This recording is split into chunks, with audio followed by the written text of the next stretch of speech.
Ambassador Yuna stood in the great council chamber. The room was huge, with high ceilings that seemed to stretch forever. All around her sat the alien leaders of the Galactic Council. They looked down at her from their tall seats. Some had scales. Some had fur. Others looked like nothing she had ever seen before. But they all had one thing in common. They thought humans were beneath them. Yuna had been coming to this chamber for 3 years. She had asked for fair trade. She had asked for equal representation. She had asked for respect. Every time they said no. Sometimes they ignored her completely. Today was worse. High Counselor Vex leaned forward. His body was covered in dark blue scales. His eyes were cold and yellow. When he spoke, his voice filled the chamber. "You come here again, human," Vex said. "Always asking. Always wanting. What makes you think you deserve more than what we give you?" "We work hard for the council," Yuna replied. She kept her voice calm. "We mine your minerals. We grow your food. We build your ships. But we have no voice in decisions. We have no protection under council law. We are treated like servants, not partners." Laughter echoed through the chamber. Not kind laughter. Cruel laughter. Yuna felt her face grow hot, but she did not look away. "Servants?" Vex said. "You should be grateful we protect you at all. Your species is young, primitive. You have been part of the galaxy for only 50 years. Some of us have ruled for thousands. Know your place, human," Yuna wanted to scream. She wanted to tell them exactly what she thought of their protection, but she had a job to do. So she bowed her head and left the chamber. Behind her, the laughter continued. On Earth, deep beneath the Pacific Ocean, Dr. Minji worked in her laboratory. The lab was secret. The council did not know it existed. They thought humans were too primitive for advanced research. They were wrong. Minji stared at the readings on her screen. After 10 years of work, she had finally done it. The quantum slip drive worked. It would let ships travel faster than anything the council had. Much faster.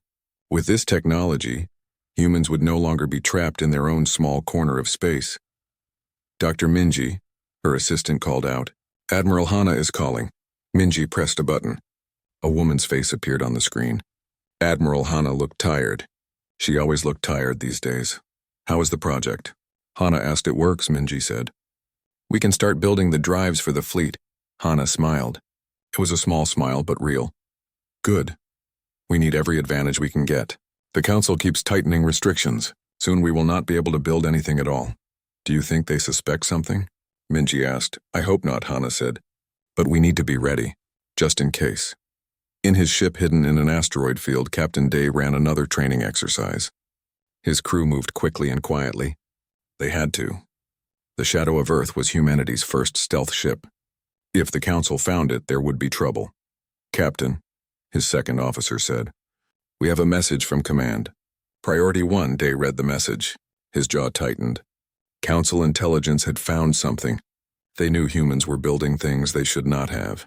An inspection team was coming to Earth. "Get us moving," Day ordered. Back to Earth. Maximum stealth. In the council chamber, Vex met with the other senior leaders. Grand Speaker Tal was there, along with military commanders from the 4 founding species. "The humans are building weapons," Vex said. He showed them images from spy drones, secret factories, hidden research stations. "They are preparing for something, are you certain?" Tal asked. "Perhaps they are simply defending themselves."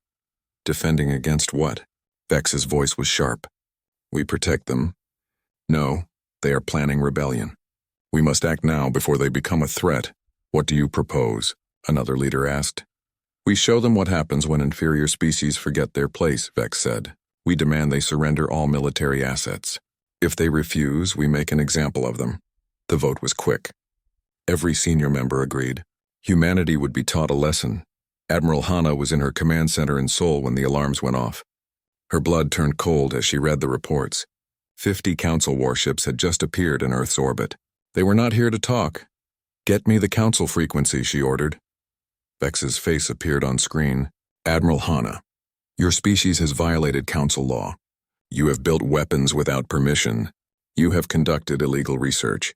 You have 1 hour to surrender all military assets. If you refuse, we will take them by force." "We have done nothing wrong," Hana said. "We have only defended ourselves against a galaxy that sees us as slaves." "You have 1 hour," Vex repeated. Then the screen went black. Hana looked at her officers. They all knew what surrender meant. It meant giving up everything. It meant humanity would be helpless forever. Begin evacuations, Hana said quietly. All major cities. Move as many people as you can to the shelters. We are not surrendering. Across Earth, sirens began to wail. People ran for the underground bunkers. They grabbed their children and their belongings. They did not understand what was happening, but they knew it was bad. In space, Lieutenant June sat in his fighter cockpit. He was only 23 years old. He had joined the Defense Force 2 years ago. He had never seen real combat. Now he watched 50 massive warships orbit his home. His hands shook on the controls. All fighters hold position, the command came. Do not engage unless fired upon. June waited. They all waited. The hour passed slowly. Then it was over. The council ships opened fire. Hana watched her screens in horror. Kinetic rounds fell from orbit like rain. They hit New York first. The entire city vanished in a flash of light. Then London. Then Tokyo, Sydney, Mumbai, Beijing. Seoul was next. Hana's husband was in Seoul. Her 2 daughters were there, visiting their grandmother. She tried to call them. The line was dead. She tried again. Nothing. Then Seoul died. Billions of people died in the first 10 minutes. More died in the fires that followed. The bombardment continued for an hour. When it stopped, Earth was burning. Vex's face appeared again on every screen still working. Humanity, you have been judged. Surrender now and we will show mercy. Refuse and we will finish what we started. Hana sat in her chair. Her face was wet with tears she did not remember crying. Her family was gone. Her world was burning. Around her, her officers waited for orders. Some were crying too. Others just stared at nothing. Hana stood up. She wiped her face. When she spoke, her voice was ice. Send a message to all remaining forces, she said. Send it on every frequency. Make sure the council hears it too. What should the message say? An officer asked. Hana looked at the screen showing Earth. Her beautiful, burning Earth. 2 words, she said. Never again, the message went out. 2 words that would change everything. The council had made their choice. Now humanity would make theirs. In the asteroid field, Captain Day received the message. He looked at his crew. They had all lost someone. Everyone had. Prepare the ship, he said. We go to war. In her underwater lab, Dr. Minji watched the reports. She had never wanted her inventions used for killing. But now her home was ashes. Now billions were dead. She looked at the quantum drive specifications. How many can we build? She asked her team. With our current resources? Maybe 100 drives in 6 months. We need 1,000, Minji said. We need them in 3 months. Figure it out. In orbit, Lieutenant June and the other pilots finally got their orders. They were not surrendering. They were not running. They were going to fight. The council ships were still in orbit, waiting for humanity's surrender. They would wait forever, because humanity had nothing left to lose. The council had taken everything. Now they would learn what happens when you push humans too far. The war had begun, not because humanity wanted it, but because the council left them no choice. In their arrogance, they thought they could crush humanity like an insect. They were about to learn how wrong they were. 3 months after the attack, Earth looked like a dead world from space. The cities were gone. Smoke still rose from the ruins. But beneath the surface, humanity was very much alive. Admiral Hana stood in her new command center. It was hidden deep under the Himalayan mountains. The council thought they had broken humanity's back. They were wrong. Hundreds of millions of humans had survived. They lived in underground cities and ocean bases in hidden colonies on the Moon and Mars. The council did not know about these places. That was humanity's greatest advantage. We have reports from all sectors, an officer said. The survivors are organized. Food production is stable. The hidden shipyards are operational. Hana nodded. Good, what about our guest? The officer brought forward a strange alien. It looked like a mix between a lizard and a bird. Its scales were green and gold. This was Kral, a member of the Kalari species. Admiral Hana, Kral said. His voice was rough but clear. My people have watched what the council did to your world. We have felt their cruelty for many years. They strip our planet of minerals. They take our resources and give nothing back. We want to help you fight. Why should we trust you? Hana asked. Your people serve the council. We serve because we must, not because we want to, Kral replied. The council is strong, but you have shown us something. You have shown us that they can bleed. If humans can stand against them, perhaps we can too. Hana studied the alien for a long moment. Then she held out her hand. Welcome to the Resistance. In deep space, Captain Day prepared for the first strike. His ship, the Shadow of Earth, hung invisible in the darkness. Ahead of him was a council supply depot. It held 6 months of food and ammunition for the occupation forces on Earth. The depot had 50 guards. The Shadow of Earth had a crew of 20, but Day had something the council did not. He had supplies. All stations ready, his second officer reported. Remember, Day said, we strike fast. We strike hard. We leave nothing behind. For Earth. For Earth, his crew responded. The Shadow of Earth moved forward. Its stealth coating made it invisible. The council sensors saw nothing. The guards suspected nothing. Then Day gave the order. Fire. Missiles streaked through space. The depot exploded in brilliant flashes of light. Supply containers scattered like leaves in the wind. Some exploded. Others simply drifted away into the void. In less than 5 minutes it was over. Target destroyed, the weapons officer reported. No survivors. Day felt nothing. No joy, no satisfaction. Just cold purpose. Take us out of here. We have more work to do. Back on Earth, Dr. Minji worked without rest. Her laboratory ran day and night. The quantum slip drive was working, but it needed to be better, faster, more reliable. Doctor, you need to sleep, her assistant said. I will sleep when the war is over, Minji replied. She did not look up from her work. How many drives have we completed? 75. With the help from the Kalari factories, we should have 200 in another month. Not fast enough. Minji's hands moved across her keyboard. She ran another simulation. The results were promising. If she could reduce the power requirements by just 10%, they could build drives twice as fast. But how? Then she saw it. A small change in the quantum field geometry. It was risky. It might make the drives unstable, but it would work. It had to work. Get me Admiral Hana, Minji said. I have something. In orbit around a council planet, Lieutenant June flew his fighter through a debris field. Behind him, 3 council fighters were trying to catch him. They were faster than him. They had better weapons, but June had something they did not. He had rage. His parents had died in Tokyo. His sister had been in Sydney. He was alone now. All he had left was his fighter and his mission. June dove toward a large piece of wreckage. The council fighters followed. They were so focused on him that they did not see the trap.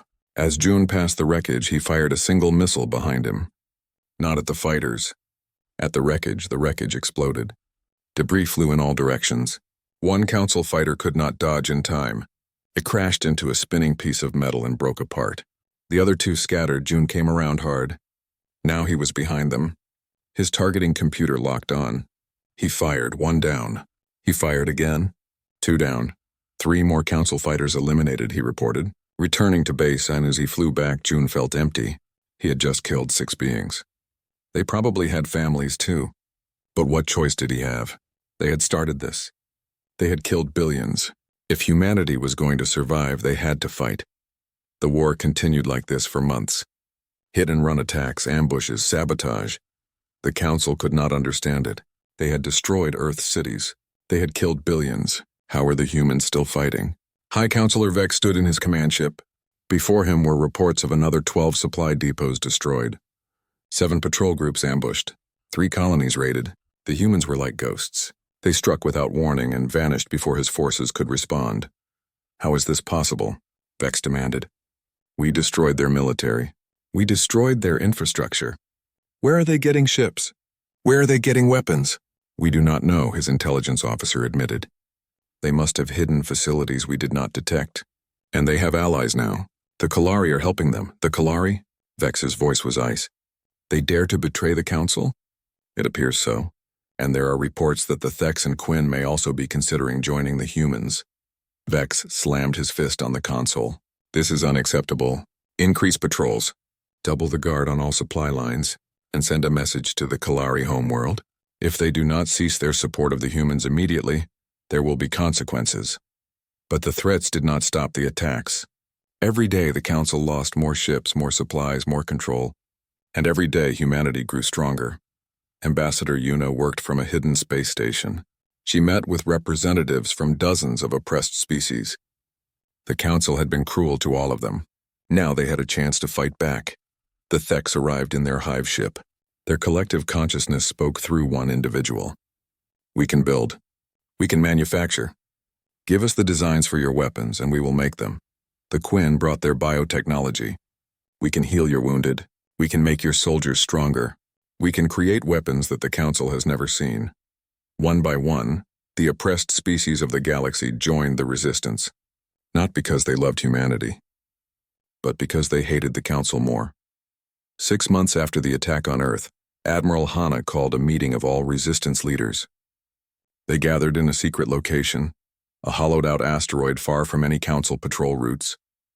Hana stood before them. Humans, Kalari, Theks, Quinn, and others, an alliance born from shared pain and common purpose. 6 months ago, the Council tried to destroy us, Hana said. They killed billions of my people. They thought that would be enough. They thought we would surrender or die. They were wrong. She activated a holographic display.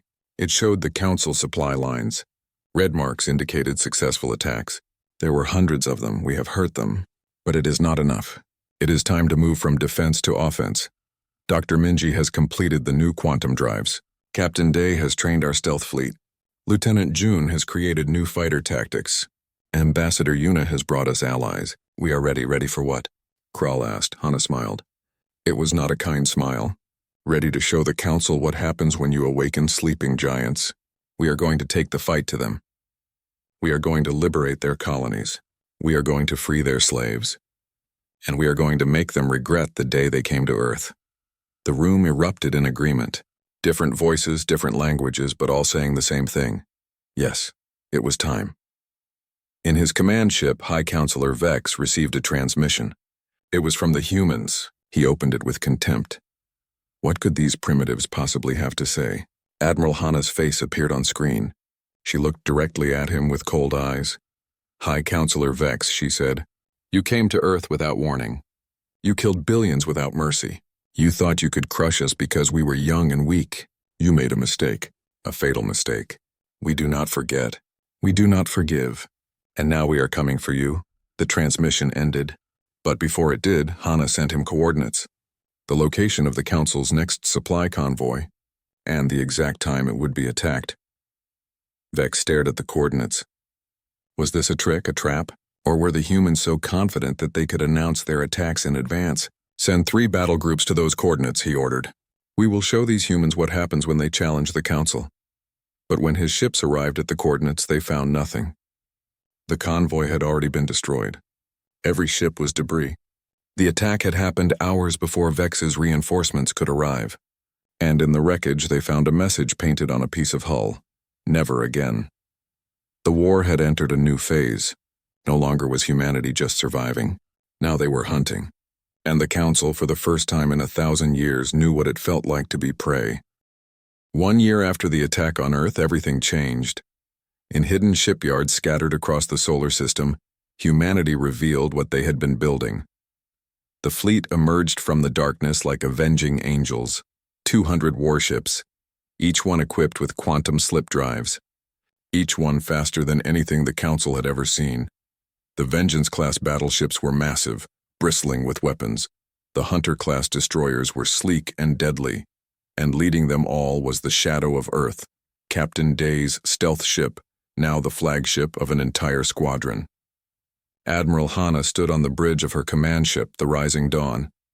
Around her, officers worked at their stations. They were ready. They had been ready for months. Now it was time. All ships report ready, her communications officer said. Hana took a deep breath. This was it, the moment that would decide everything. If they won today, the galaxy would never be the same. If they lost, humanity would be extinct. Begin Operation Freedom, she ordered. All ships, jump on my mark. 3, 2, 1. Mark. Space twisted. Reality folded. The human fleet vanished from Earth space and appeared simultaneously in 7 different Council systems. The coordinated attack was perfect. The Council had never seen anything like it. In the Kalari system, the Council occupation, Force barely had time to raise shields before the human ships opened fire. Kinetic rounds moving at near light speed smashed through their defenses. Energy weapons followed, cutting through hulls like paper. In the first hour, the Council lost 30 ships. In the second hour, they lost 50 more. Captain Day led his squadron through the chaos. His stealth ships appeared from nowhere, struck hard, and vanished before the enemy could respond. It was beautiful and terrible at the same time. Every shot found its mark. Every tactic worked perfectly. The Council forces had no answer. The same scene played out across all 7 systems. The Council, used to overwhelming superiority, found themselves outmatched. Human ships moved faster. Human weapons hit harder. Human tactics were unpredictable and devastating. Within 72 hours, 4 Council systems had fallen. The occupied colonies were free. The slaves were liberated, and the Council, for the first time in centuries, tasted defeat. But the real test came at Kalari Prime. The Council, desperate to show strength, massed their largest battle fleet. 300 warships gathered to retake the Kalari homeworld. It was the biggest fleet the Council had assembled in 200 years. Admiral Hana knew this battle would decide the war. If humanity won here, the Council would be broken. If they lost, everything they had fought for would be destroyed. She stood on the bridge of the rising dawn as the Council fleet arrived. They outnumbered the human and allied forces 3-1. The Council commander sent a message: "Surrender now, humans. You have fought well, but you cannot win. We are superior in every way." Hana did not bother to reply. She simply gave the order: "All ships, engage." The battle was like nothing anyone had ever seen. Ships fought at distances so close that they could see each other without sensors. Weapons fire lit up the darkness. Explosions bloomed like flowers of death. Debris scattered in all directions. Lieutenant June led his fighter wing into the heart of the enemy formation. He was no longer the scared young pilot who had watched Earth burn. He was a weapon now, focused, deadly, efficient. His squadron weaved through the giant warships, targeting weak points, engine sections, weapon batteries, shield generators. Every shot counted. Every kill mattered. They could not afford mistakes. A Council cruiser locked onto June. Its point defense systems opened fire. June dove and rolled, evading the streams of projectiles. His wingman was not so lucky. The defensive fire caught her fighter and tore it apart. June felt the rage rise in him. He came around hard and dove straight at the cruiser. His targeting computer screamed warnings. He ignored them. He fired every missile he had, then triggered his fighter's quantum drive to overload. At the last second, he ejected. His fighter continued forward, its quantum drive creating a growing spatial distortion. The fighter hit the cruiser's shields and the drive detonated. Reality itself seemed to tear open. The cruiser vanished in a flash of impossible light. A rescue ship picked up June minutes later. He watched through the viewport as the battle continued. He had just killed thousands. But how many more would die before this ended? On the rising dawn, Admiral Hana made impossible decisions every second. Send reinforcements here, pull back there, concentrate fire on that target, protect that position. Every choice meant lives. Every order sent people to their deaths. The Kalari fought alongside the humans with fearless courage. Their ships, older and slower than human vessels, still threw themselves at the enemy with determination. They were fighting for their homeworld. They would not retreat. The tide turned when Captain Day led a suicide run into the Council flagship. His stealth squadron appeared from nowhere, right in the middle of the enemy formation. They fired everything they had at the massive command ship. The Council flagship, confident in its shields, barely reacted. But Day had learned something about Council technology. Their shields were designed to stop energy weapons and fast-moving projectiles. They were weak against slow-moving objects. Day's ships launched boarding pods, big, slow, heavily armored pods that drifted toward the flagship at barely walking speed. The Council point defense ignored them. Why waste ammunition on something so slow? The pods passed through the shields like they were not there. They attached to the flagship's hull and the human marines inside went to work. They had one target: the shield generators. 10 minutes later, the flagship's shields failed. The human fleet did not hesitate. Every ship within range opened fire. The flagship, massive and powerful, died in a storm of fire. With their command ship destroyed, the Council fleet faltered. Ships began to retreat. Some tried to continue fighting, but without coordination, they were picked apart. By the end of the day, the battle was over. The Council had lost 2/3 of their fleet.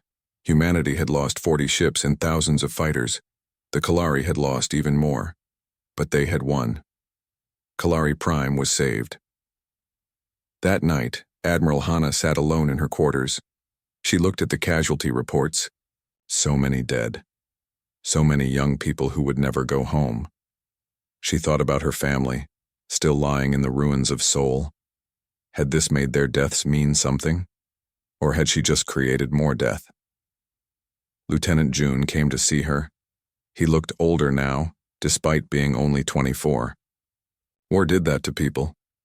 Admiral, he said quietly, I need to ask you something. Are we doing the right thing? We have killed so many. Does that make us better than them? Hana was silent for a long moment. Then she showed him something. A video message from Kalari Prime. In it, Kalari families celebrated their freedom. Children played in streets that had been occupied for decades. Old people cried tears of joy. Look at them, Hana said. They are free because we fought, because we did not give up when the Council told us to. Yes, we have killed. Yes, we have done terrible things, but we did them to stop something worse. The Council would have made slaves of the entire galaxy. Now they cannot. But what if we become like them? June asked. What if we become the monsters?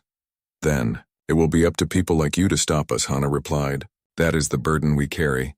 We must be strong enough to fight, but wise enough to know when to stop. I do not have all the answers, June. I just know that doing nothing was not an option. June nodded slowly. He understood. It did not make the killing easier, but he understood.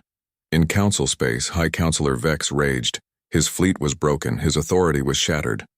The humans had done the impossible. They had beaten the Council in open battle. Grand Speaker Tal came to him with a proposal. Perhaps we should negotiate. The humans have proven they cannot be defeated by force alone. Negotiate? Vex's voice was poison. Never. We will gather every ship. We will call in every favor. We will crush them completely. This is not over. But deep down, Vex knew the truth. The humans were coming. Not to negotiate, not to coexist. They were coming for revenge. And the Council, mighty and ancient, was about to fall. Admiral Hana received the intelligence reports. The Council was pulling back to their core systems. They were abandoning their outer colonies, concentrating their forces around their homeworlds. They were preparing for a final defense. Good, Hana said. Let them gather. Let them prepare. We will come for them anyway. And when we arrive at their doorstep, they will understand what it feels like to watch your world burn. The human fleet began to move. Destination, Council core space. The heart of the empire that had ruled for 1,000 years. The war was entering its final phase, and only one side would survive. The siege of Council core space had lasted 6 months. Every day was a battle. Every hour cost lives. The Council's defensive systems were the strongest in the galaxy, built over centuries. Automated weapons platforms filled the space around their worlds. Shield networks covered entire planets. Millions of suicide drones waited in the darkness. Admiral Hana watched the casualty reports climb higher each day. Thousands dead, ships destroyed, pilots lost. The advance had slowed to a crawl. Every kilometer forward cost blood. Captain Day's stealth squadron had suffered terrible losses. Half his ships were gone. Half his crews dead. They kept trying to disable the defensive grids, but the Council had learned. They deployed sensors specifically designed to detect quantum signatures. The stealth advantage was fading. We cannot keep this up, Day told Hana during a command meeting. We are losing too many people. The defenses are too strong. Then we need a new approach, Hana replied. But what? They had tried everything. Direct assault, stealth infiltration, long-range bombardment. Nothing worked fast enough. That night, Krall of the Kalari came to Admiral Hana with a proposal. His face was grim. We have discussed this among our people, he said. We want to help. We can break through the defensive grid in Sector 7. How? Hana asked. We will use our entire home fleet. Every ship we have. We will make a direct assault. The Council will focus all their defenses on us. While they do, your fleet can slip through. Hana understood immediately. That is suicide. You would be throwing your ships against their strongest defenses. You would lose everything. Yes, Krall said simply. But it would work. And is that not why we fight? To end this tyranny? My people are willing to pay the price. I cannot accept that, Hana said. I will not buy victory with the death of an entire species. Krall stepped closer. His eyes were fierce. Admiral Hana, you gave us hope. You showed us that the Council could be beaten. Now let us finish what we started together. This is our choice. Our sacrifice. Honor it, Hana tried to argue. She tried to find another way. But Krall was right. There was no other way. The siege would take years at this rate. Years they did not have. The Council was already rebuilding their fleets. Time was against them. 2 days later, the Kalari fleet launched their attack. 5,000 ships, everything they had. They dove straight into the most heavily defended section of the Council's protective grid. The Council's weapons opened fire. The space lit up with explosions. Kalari ships died by the hundreds, but they did not stop. They did not retreat. They pushed forward with determination born of centuries of oppression. Admiral Hana watched from the rising dawn. She watched the Kalari die. Every ship, every life, all given freely for this moment. She felt each loss like a knife in her heart. The defensive grid is concentrating on Sector 7, her tactical officer reported. Sectors 4 through 6 are weakened. Hana closed her eyes for just a moment. Then she gave the order she would remember for the rest of her life. All ships, advance through Sector 5. Do not let their sacrifice be in vain. The human fleet punched through the weakened defenses. The Kalari had given them the opening they needed. But the cost, the terrible cost. By the time the human fleet was through, the Kalari fleet was gone. All 5,000 ships, millions of lives. The last transmission from Krall was simple. For freedom, for our children, never again.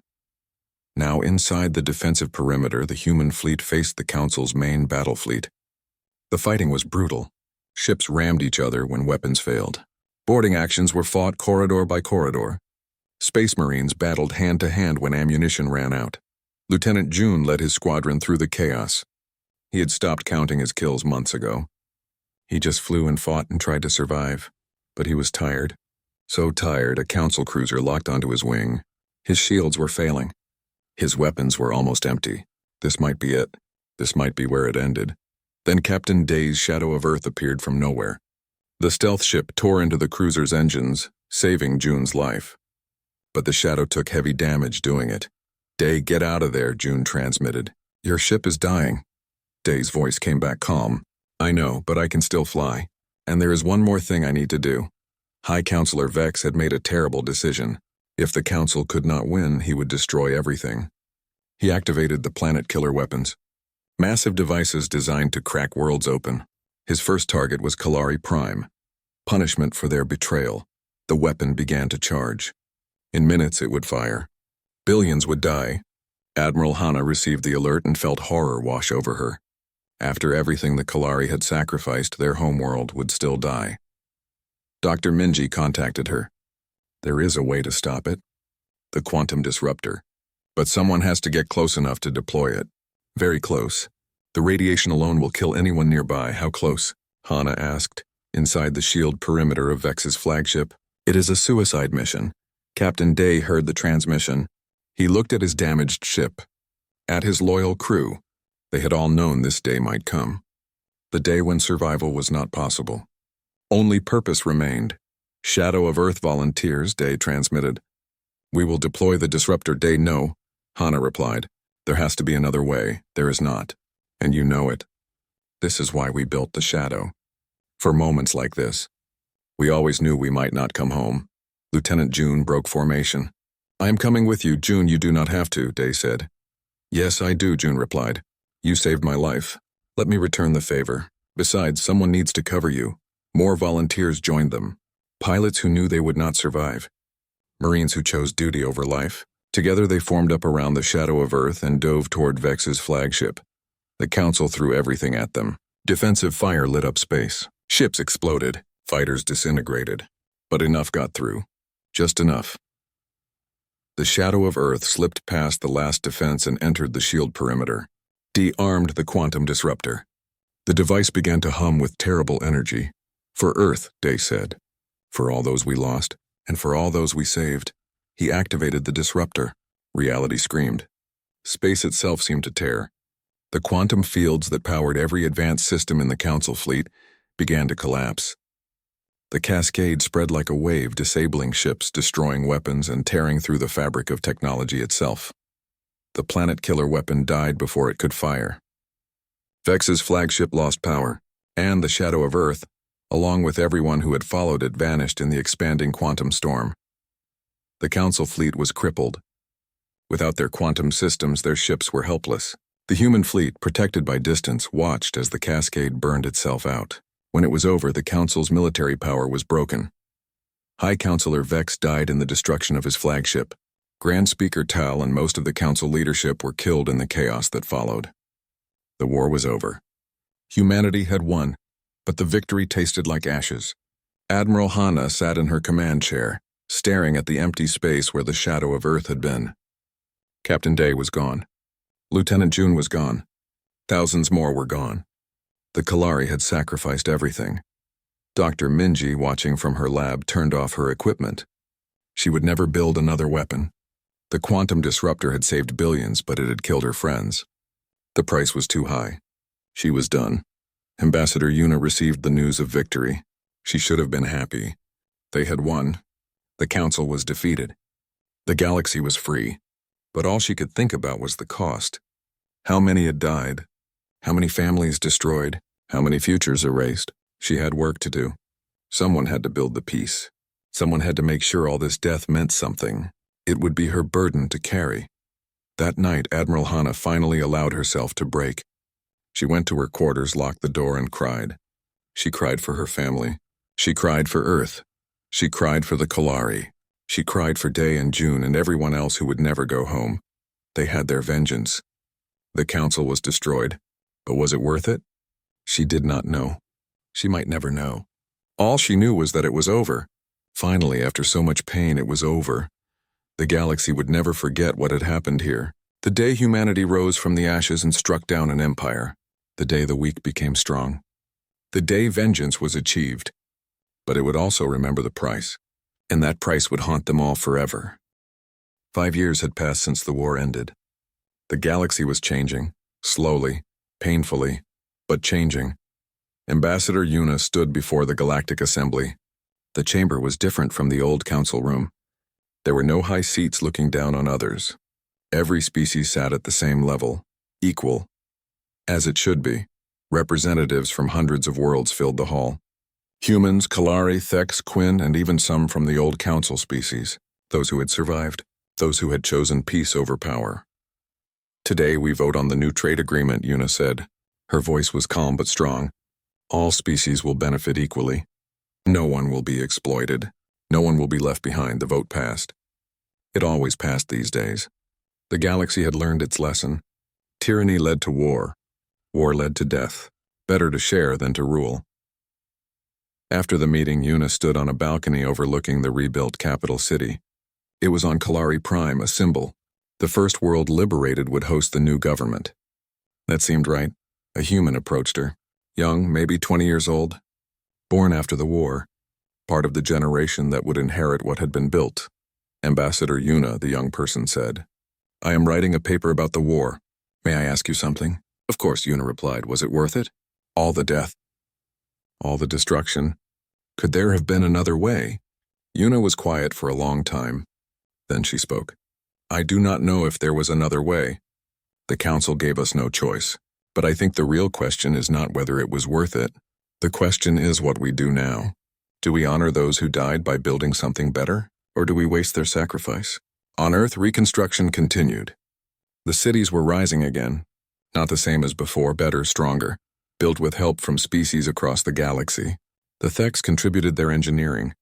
The Quinn provided biological systems for clean energy. The Kalari sent workers who knew what it meant to rebuild. In what had once been Seoul, a memorial garden grew. Admiral Hana tended it every day. She was retired now. No more commands, no more battles. Just the quiet work of growing things. Her family's names were carved on a stone among millions of others. She placed flowers there each morning, talked to them sometimes, told them about the new world being built, wondered if they would be proud or horrified by what she had done. A shadow fell across the garden. Hana looked up and her heart stopped. Standing there, older and scarred but alive, was Captain Day, and beside him Lieutenant June. Day, Hana whispered. June. But you were. We thought you were dead? Day smiled slightly. We should have been. But the quantum disruptor did something strange. It created a pocket of collapsed space. We were trapped there. Time moved differently. For us, only a few weeks passed. But out here, 5 years, Hana finished.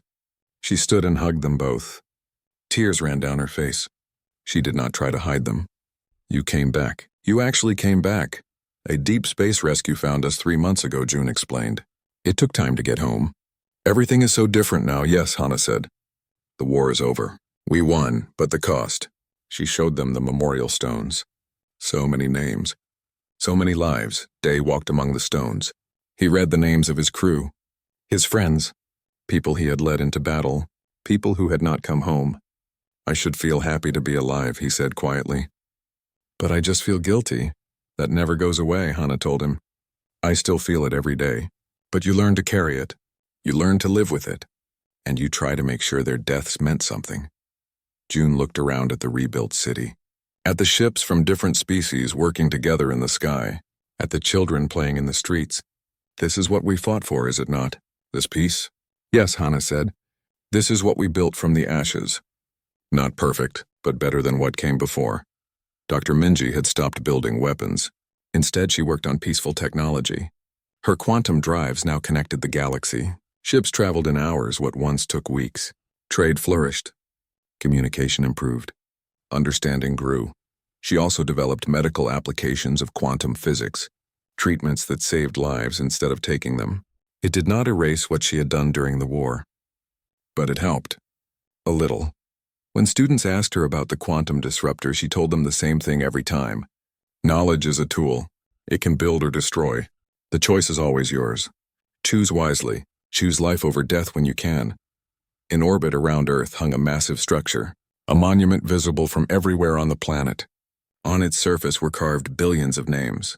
Human, Kalari, Thax, Quinn, even council species who had defected to fight for freedom. Everyone who had died in the war. Equal in death as they should have been in life. The dedication ceremony was simple. No speeches. No politics. Just silence.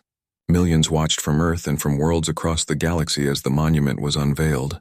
A reminder. A warning. A promise. Ambassador Yuna spoke only one sentence. Let us remember what we fought against so we never become it. The galaxy observed a moment of silence. In that silence, billions remembered. The oppression, the suffering, the war, the price of freedom, and the responsibility that came with power. One evening, Admiral Hana invited all the survivors to her garden. Day, June, Minji, Yuna, and Kral's daughter, who now led the Kalari people. They sat together as the sun set, sharing a meal. A young student approached them nervously. She had questions. Always questions from the young. Tell me about the war. Tell me about the vengeance. Tell me if it was right. Hana invited her to sit. The others made room. The student sat and waited. Was the vengeance worth it? The student asked. Hana thought carefully before answering. Vengeance, she finally said, is a fire. It can keep you warm when everything else is cold. It can give you strength when you have nothing left, but it can also consume you. It can turn you into the thing you hate, so was it wrong? The student pressed. No, Day said. It was necessary. The council gave us no choice. But Hana is right. Vengeance alone would have made us monsters. What saved us was remembering why we fought. Not just against the council, but for something better. We fought for this, June added, gesturing at the garden, the city, the peaceful sky. For a galaxy where no one has to suffer like we did. Where power serves justice instead of crushing it. The student nodded slowly. And now, what comes next? Now Yuna said, we work, we build. We protect what we created. And we teach people like you to be better than we were. To find solutions before war becomes necessary. That is your burden, Minji added. Our generation won the war. Your generation must win the peace. It is harder in many ways. But more important, the student left with much to think about. The survivors sat in silence watching the stars come out. Each of them carried their scars, their losses, their guilt. But they also carried hope. The galaxy was better now. Not perfect, but better. 20 years later, children studied the war in schools across the galaxy. They learned about the Council's arrogance, about Earth's devastation, about the long fight for freedom. They learned about Admiral Hannah's determination, Captain Day's sacrifice, Lieutenant June's courage, Dr. Minji's genius, Ambassador Yuna's vision. But most importantly, they learned about responsibility, about the price of freedom, about the danger of power without justice. They learned that strength must always serve something greater than itself. In her garden, now very old, Admiral Hannah sat among her flowers. Students came to visit sometimes, asked their questions. She answered what she could. The truth was complicated. War always was. One day, a child asked her the simplest and hardest question. If you could go back, would you do it differently? Hannah looked at the sky, at the peaceful ships passing overhead, at the memorial where her family's names were carved, at the city rebuilt with help from species that once were enemies. I would try to find another way, she said honestly. I would try to save more lives, make fewer terrible choices, but I do not know if another way existed. The Council left us with only bad options. We chose the one that gave us a chance to survive, to fight back, to build something better from the ruins. And did you? The child asked. Build something better? Hannah smiled. Look around you. What do you think? The child looked at the garden, at the diverse people walking together in the streets, at the ships from different worlds working side by side, at a galaxy learning to live in peace. Yes, the child said. I think you did. That is enough, Hannah said quietly. That has to be enough. The galaxy would never forget the day humanity chose vengeance, the day the weak rose up against the strong, the day an empire fell and a new age began. But more importantly, it would remember what came after, the hard work of peace, the daily choice to be better, the responsibility that came with victory. In the end, vengeance had saved them, but it was what they built afterward that defined them, not as conquerors, not as tyrants, but as people who had suffered, fought, won, and chosen to use their strength to lift others up instead of crushing them down. That was the real victory. Not the destruction of the Council, but the creation of something better in its place, something worth all the pain, all the loss, all the sacrifice. And as the sun set on Earth, casting golden light across the memorial garden, Admiral Hannah whispered to her family's names on the stone. We did it. We made your deaths mean something. I hope that is enough. I hope you would be proud. The flowers swayed in the breeze. The city hummed with life. The stars shone overhead, and in the peaceful silence you could almost hear an answer. Yes, it is enough. Rest now, you have earned it.